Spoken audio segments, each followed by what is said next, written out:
Madam, you are most welcome to today's episode of Thank Accra Back you, to School. Kwesi. Please, how are you doing? I'm blessed and highly favored. Awesome. So today we'd like to have a conversation with you on your journey in Achimota School, or essentially your journey as a teacher and educator, how it's been, how it started, and where it's gotten to. So our first question for you today would be, what inspired you to become a teacher, and how has that motivation evolved over the years? All right. Growing up, I realized that both parents were teachers, but not in the area I have specialized. So as a child, I used to say that as for me, I would teach in a secondary school and I would teach English language. And as the Bible says, whatever you say or becomes a reality. So before I realized, I am teaching in a secondary school and I'm teaching English language, and I am fulfilled. I love teaching, I must say, and especially teaching in the subjects of my dream. That's English language and then literature in English. Oh, okay. So this is something you had told yourself early on. Sure. And it came to pass exactly how you had said it. Yes. Wow, that's quite amazing. That's quite amazing. I think for some people that we've spoken to over the period, the plan was not to become teachers or educators. It probably just happened. But it looks like in your case, you had seen your parents as teachers and you had probably picked some inspiration from there to get into teaching. Yes, especially from my dad. I realized that my dad was a passionate educator. He specialized in special education, sign language, and I realized that his children loved him so much. Growing up, wherever we went to, the children would follow him. Sometimes they even come to the house and you see, these are children with special needs, but he had time for them and the blessings are enormous. So I said, no, me too, I will be a teacher. That's quite amazing. So when did you start teaching? Well, as a professional teacher, I went to training college. So I went to a remote village in the eastern region. That is where my career as a teacher began. It's near Asasewa, Fair. And I was a class 4, primary 4 teacher. Oh, okay. Unfortunately, I spent only 6 months there and I was transferred to the eastern region, specifically Kedi. So after about 3 years, I decided to further my education. So I went to University of Education, studied B.Ed in English language, and then from the university, I was posted to Ofori-Penny Senior High in the Eastern region. And I taught English and literature in English. Yeah, and I really enjoyed it because my students were very serious, and having graduated from the university and then posted to a school for the first time, I was given a class that has not had any teacher for almost 1 year, but the teacher went on maternity leave, but there was no replacement. So I was tasked to teach them.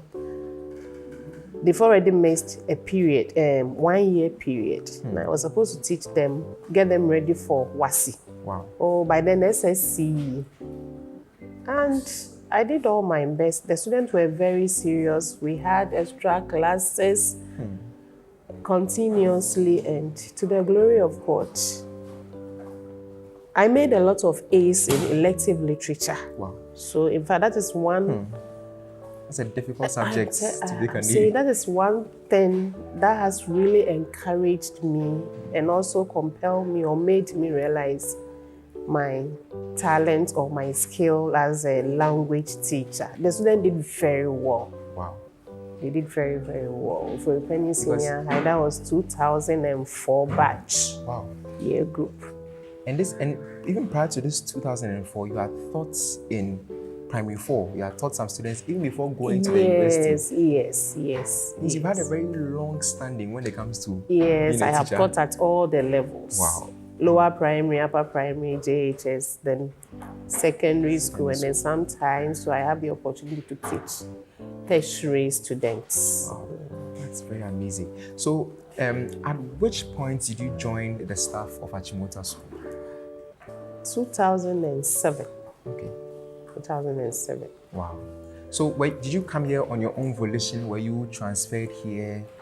Or it was something did you intentionally plan to come to Achimota? Yeah, I intentionally planned to come to Achimota School, and God willing, or divinely ordained, I was transferred from Uforipenyin to Achimota School in 2007. What was it about Achimota School that made you want to come here and not stay in Uforipenyin? Wow. Should I say fortunately or unfortunately, I grew up in this vicinity. Oh, okay. So I've lived here from childhood, born and bred in this vicinity. But it never dawned on me that I'll become a teacher here or I'll come back to teach. But when I married, my husband lived in Achimota here. So to get the closest school, then I had no choice than to apply for Achimota School. I had it. Amazing. What is your teaching methodology like? What is this philosophy, or how do you teach students? Because I've noticed that every teacher has a unique mindset or a unique approach to how they make sure students do well. What has been that mindset that you've carried over the years in how you train students? Because from all the way from 2004 to 2023, it's close to 20 years of being a secondary school teacher, a senior high school teacher. So what has been that foundational mentality that has been driving you? All right, it's not only one. I look at ability group, and then miss ability group, and then group work. And normally my teaching is not teacher-centered, it is student-centered. Okay. So, and very practical. You know, when you mention a language teacher especially, everybody will think of, they like sitting, they are always sitting, they don't work. But based on my experience, I make sure that every child is involved in the teaching and learning process. So it doesn't give room for the lazy ones to sleep in my class. And then those who also wouldn't want to talk are always compelled to talk. So everybody is involved. And that helps me to identify the good ones and then the weak ones, and then we work at them for the best in them to come out. Amazing. There's a saying that goes like, a teacher's reward is in heaven. Has your reward so far, does it look like a reward is still in heaven, or you've had some rewards? No, it's not true. The teacher's reward is on the earth. It's on earth. Yes, because I have started enjoying I've been enjoying my reward, and I'm still enjoying it. Wow. So when I go to heaven too, I'll still enjoy it. Have more to enjoy. Oh, that's beautiful. Can you share with us any memorable experience or experiences you've had as a teacher? Because of how long you've taught, we are sure that there'll probably be an experience that you probably cannot forget in your teaching career, or yes, being an educator so far. Well, when you talk of memorable experience, I think it shouldn't be something pleasant. Okay. Only.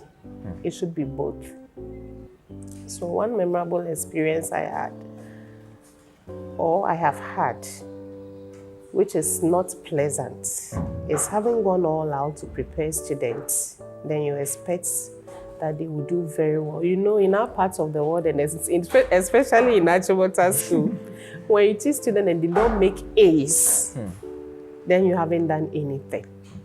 So having done that, and then expecting that, oh, for this year, this particular year group, this particular class, it was a Science 4 class. Yes. So I expected that most of them will make A's in English because they were very good. But to my disappointment, they didn't. Wow. The best was B2, and only one person had A. Wow. I was really disappointed. Wow. But then they told me that it isn't my fault. It was theirs because they didn't really study the subject. They took it for granted. Granted. Because the typical science students will probably want to focus on other things. Yes, but then that encouraged me, even though I was disappointed and I felt bad at the early stage. I realized that, oh, okay, then I have to let them know that no matter how fluent you are, maybe you may be fluent than your teacher, but you need to get the basis. So that has also inspired me to always put my students on the tool that, yes, English is the master tool, is a language that you use to write all other subjects. But then if you don't take it serious, you will laugh at the wrong side of your mouth. Last 2 years, the NSMQ class I handled, they also testified.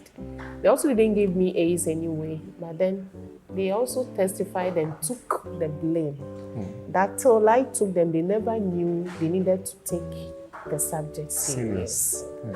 So now, in addition to my skills, I always admonish my students that you have to learn English just as you learn all other subjects. It's true, because I can bear witness to the NSMQ classes that there were times where I'd pass through your class and I'll notice you are pushing them hard to make sure, both with last year's team and this year's team. So especially when I know that you are an A student, but you have some weakness that you have to work on. Wow. And then, you know, science students are complacent. They believe in themselves. Too much confidence. Yes. Wow, amazing. What would be that word of advice that you'd give to Achimotans in general in relation to the academics, in relation to their studies? Because students are going to see this interview maybe when they go on vacation. So what would be that one advice or some advice that you'd like to give to them? All right. The first thing I'll tell them is that, yes, you really find yourself in a school like Achimota. So if by God's grace you find yourself here, then you should make the most of every opportunity that you get, especially your academic. Well, that's your first reason for being in the school. But I have realized that Achimota School has a lot of activities that if you are not careful, the activities will carry you away at the detriment of your academic work. So first of all, focus on God and then manage your time. While other activities and programs are ongoing, remember your books first. And then when you focus on your books, you plan, you can balance it well to give time to co-curricular activities as well as your academic work so that you can balance your skills. Then also, don't think you are not good. Or being a language teacher, I will insist that since English or language is the master tool for all subjects, you should always speak and try to communicate in English and then learn. Take English language serious. We learn English so that you can do well, because it is not likely or it is not easy to make an A in English language if you don't learn it. You need to get the basis, the techniques and all other things so that you can do well. Otherwise, you can make your 7 A's, but then your English will be B2. That's true. That's hinder your dream. That's very, very true. Maybe one of our final questions would be, have there been points in your career as an educator where you felt like leaving education to do something else, or your motivation has always been sure to continue doing what you are doing? Oh, human as we are, sometimes we have such thoughts. But then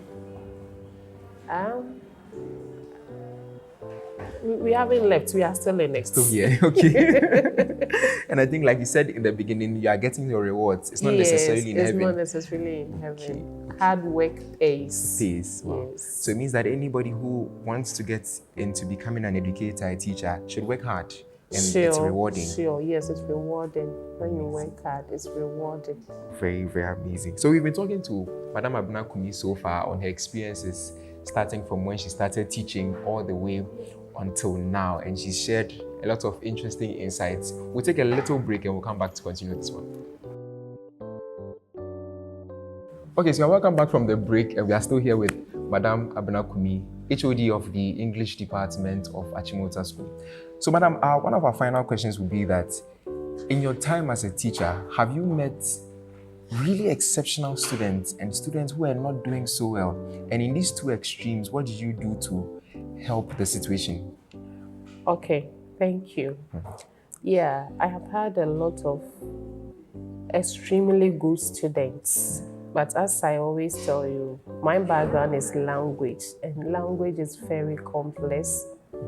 So, 2013, yeah, I taught Science 3 class, and I had a lot of them. They were very good. But, you know, some of us are biased when it comes to the marking of our script. So I took this class when they got to the final year, and I applied my standard marking. So they realized that every day we get MA high marks, but this time, why is it 0? So I had to take my time and then take them through.